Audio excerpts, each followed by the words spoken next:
නවසීලන්තයේ Auckland වල තියෙන තවත් ලස්සන පැත්තක් තමයි ඩෙවොන්පෝර්ට් කියලා කියන්නේ. මීට කාලෙකට කලින් අපි බස්නාටත් ඩෙවොන්පෝර්ට් යන්න පුළුවන් වුණා. ඒක තනි දවසක ගමනක්. හරිම ඇක්ටිව් දවසක්.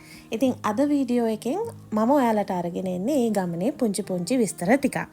අපේ ෆැමිලි එකටත් මේක හරිම ලස්සන මතකයක්. ඒ වගේම ඔයාලටත් නවසීලන්තයේ තවත් ලස්සන ප්‍රදේශයක විස්තර බලා ගන්න අද පුළුවන් වෙයි.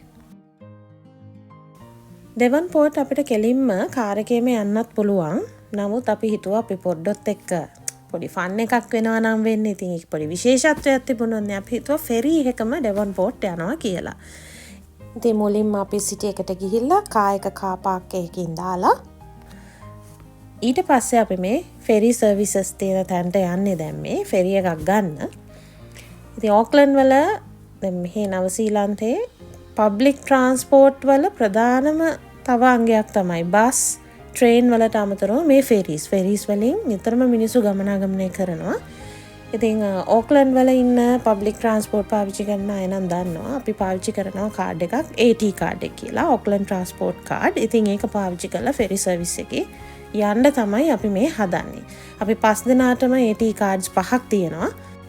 පුතාලට ඉතින් තාම ඉගෙන ගන්න වයසේ හින්දා කිඩ්ස්ලට වෙනම කාඩ්ස් AT එකෙන් ඉෂුව කරනවා. ඉතින් ඒ 3 දෙනාට තියෙන එහෙම කාඩ්ස්.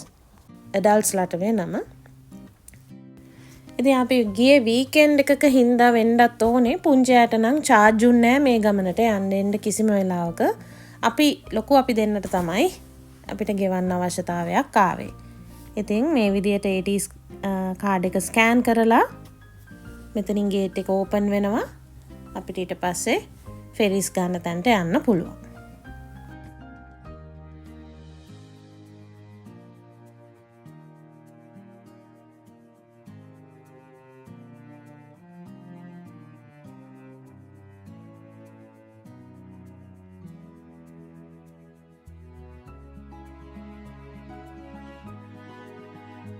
ඔන්න ඔය විදියට අපි ෆෙරි එකට ගොඩ වුණා. ගොඩ වෙලා මේ උඩ තට්ටුවට තමයි යන්නේ.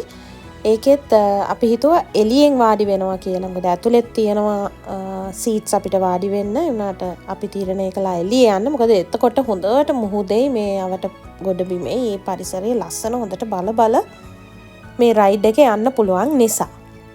ඉතින් මේ කිව්ව දවසේ පොඩ්ඩක් පොද වැටෙනවා සැරින් සැරේ. ඉතින් පොඩි වැස්සවල් තියෙනවා. ඒ වුණාට ලොකු බාධාවක් අපිට ඇති කළේ නෑ අපේ මේ ගමන යන්න.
ඔන්න ඔය විදියට අපි ඩෙවොන්පෝර්ට් වලට ආවා. ඉතින් ලස්සන වෝකින් පාත් එකක් තියෙනවා. මූදයිනෙන් ඇවිදගෙන යන්න, වාඩි වෙලා ලස්සන බලන්න. ඒ වගේම මේ වගේ පොඩි අයට ප්ලේ ග්‍රවුන්ඩ් එකක් තියෙනවා, සෙල්ලම් කරන්න පුළුවන්. ඉතින් වියද්දමක් නැතුව ලස්සන බලන්න පුළුවන් ඇට්‍රැක්ෂන් කිහිපයක්ම මේ ඩෙවොන්පෝර්ට් වල තියෙනවා.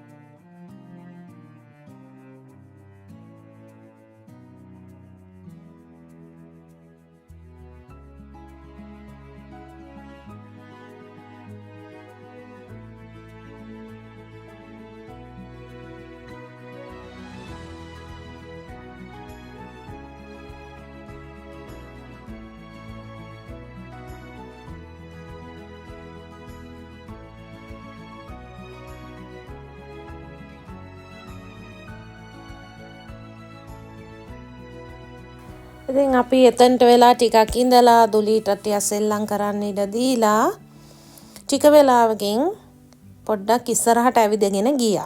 ඉතින් ඩෙවොන්පෝර්ට් එක ඇතුලේ අපිට බස් සර්විස් එක තියෙනවා. බස් එකේ අපින් තැනකින් තව තැනකට යන්න පුළුවන්. ඉතින් ඒ වුණාට අපි හිතුවා පයින්ම ඇවිදගෙන යනවා කියලා.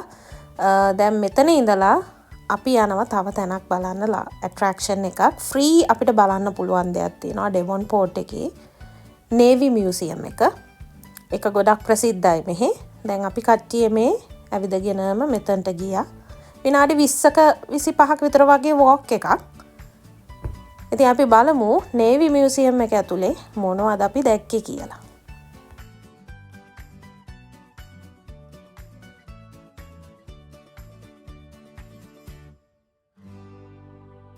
ඉතින් මම ඔයාලට පුංචි විස්තරයක් කළොත් මේ නේවි මියුසියම් එකේ මොනවද තියෙන්නේ කියලා අපි දැක්ක දේවල් එක 1845 වගේ අතීතයක ඉඳලා නවසීලන්තයේ මුහුදු සීමාවන් ආරක්ෂා කරන්න මේ නවසීලන්ත නාවික හමුදාව කරපු කැපකිරීම ඒ වගේම දෙවන ලෝක යුද්ධයේ සහ වෙනත් විවිධ යුද්ධවලදී ඒගොල්ලෝ මුහුණ දීපු සිදුවීම් ගැන පැහැදිලි විස්තර මේගොල්ලෝ මෙතන අපිට බලා ගන්න විදියට හදලා තියෙනවා. ඒ වගේම තමයි අපි දැක්කා ඒ කාලේ නාවික හමුදාව පාවිච්චි කරපු ඇත්ත තුවක්කු වර්ග. ඒ වගේම මෙඩල්, ඒගොල්ලන්ගේ ඇඳුම් පැළඳුම්, තව ඒගොල්ලන්ගේ කාමර කොයි වගේද කියලා. ඒ වගේම පරණ සිතියන්, නාවික උපකරණ, ඒ වගේ දේවල් අපිට බලා ගන්න පුළුවන් වුණා. තව පුංචි අයට සෙල්ලම් කරන්න පොඩි රූම් එකකුත් තියෙනවා. ඒකෙන් එයාලටත් මතක සටහනක් එකතු කරලා එන්න පුළුවන් මියුසියම් එකට. ඉතින් අපේ කට්ටියත් ඒ දේවල් කළා. ඒ වගේම ෂොප් එකේ පුංචි සුවනිය විකුණන පොඩි සෙක්ෂන් එකකුත් තියෙනවා. අපිත් අපිට මතක හිටින්න දෙයක් එතනින් අරගෙන ආවා. අවසානයේ මම ඔයාලට ඒක පෙන්නන්න. ඒ වගේම මේ මියුසියම් එකෙන්ම කරන කැෆේ එකකුත් තියෙනවා. අපි කැෆේ එකට නම් ගියේ නැහැ. එතනට ගිහිල්ලා කැමති කෙනෙක්ට කොෆි එකක් බීලා වටපිටාවේ ලස්සන බල ටිකක් කාලය ගත කරන්නත් පුළුවන්. ඉතින් ඔය වගේ තැනක් තමයි මේ මියුසියම් එක කියන්නේ. ඇත්තටම කිව්වොත් ඩෙවොන්පෝර්ට් ආවොත් කියන්නේ කිසි වියදමක් නැතුව බලලා යන්න පුළුවන් සුපිරි තැනක් තමයි මේ නේවි මියුසියම් එක. මේ තියෙන්නේ අර නාවික හමුදාවක ඒ සෙබළු ඉන්න කාමරයක් හරි ගස්සලා වගේ තියෙනවා මෙතන. ඉතින් හරිම ඉන්ටරෙස්ටිං දේවල් ගොඩාක් අපි දැක්කා. එහෙනම් තව විස්තර ටිකක් අපි බලමුකෝ.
මියුසියම් එකෙන් එළියේ මෙන්න මේ ෂෙඩ් එකක් තියෙනවා. මේක ඇතුළටත් අපි ගියා.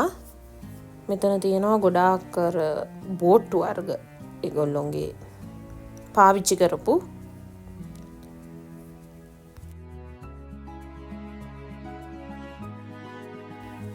මියුසියම් එක බලලා ඉවර වෙලා අපි අපේ ලන්ච් එක ගන්න ගියා. ඉතින් Google reviews වලින් හොඳ රිවිව්ස් තියෙන පිට්සා ප්ලේස් එකකට තමයි අපි ගියේ. මෙතන නම කැලිමෙරෝ පිට්සා. එයාලගේ පිට්සා ඇත්තටම රහයි රිවිව්ස් වල විදියටම. ඒ වගේම බජට් ෆ්‍රෙන්ඩ්ලි ඩීල්ස් උත් තියෙනවා. දැන් අපි 5 දෙනෙක්ට ෆැමිලි එකට ගැලපෙන විදියට. ඉතින් ලන්ච් එකෙන් පස්සේ අපි දැන් මේ යන්නේ වික්ටෝරියා කන්ද නගින්න.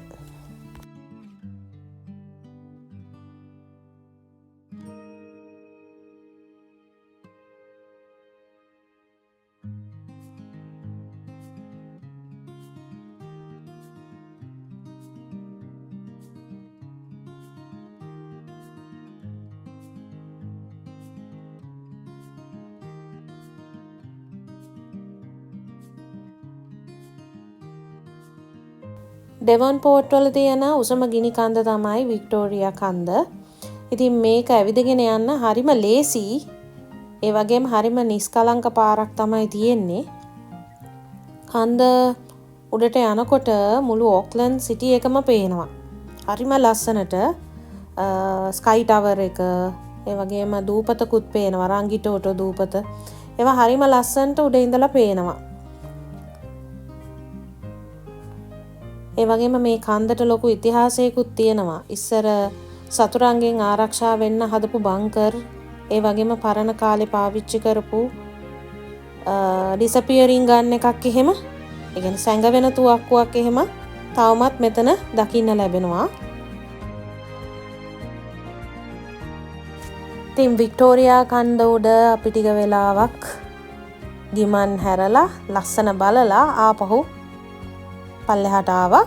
ඇවිල්ලා දැන් මේ ආයි යන්නේ අපි ගමන පටන් ගත්ත තැනට. ඒ මොකද අපේ ෆෙරි එක මිස් වෙන්න කලින් අපි එතනට ගිහිල්ලා ආපහු සිටි එකට ෆෙරි එකේම යන්න තමයි හදන්නේ. ඉතින් කියන්න ඕනේ දැන් මේ ඩෙවොන්පෝර්ට් ගියේ මේ මුළු රවුමම අපි ගියේ පයින්. ඉතින් හරි ඇක්ටිව් දවසක් කියලා මං කිව්වේ ඒකයි. ඒක ඉතින් අමතක වෙන්නේ නැහැ. කොහොම හරි ඔන්න දැන් අපි ෆෙරි එකට නැග්ගා. දැන් අපි මේ සිටි එකට යනවා. ඉතින් ඔයාලටත් ස්තුතියි අන්තිම වෙනකම් මේ වීඩියෝ එක බැලුවට. ආයෙත් මට පුළුවන් වෙලාවක තවත් ලස්සන දෙයක් අරන් ඔයාලව බලන්න එන්නම්. එතකම් පරිස්සමෙන් ඉන්න හැමෝටම තෙරුවන් සරණයි.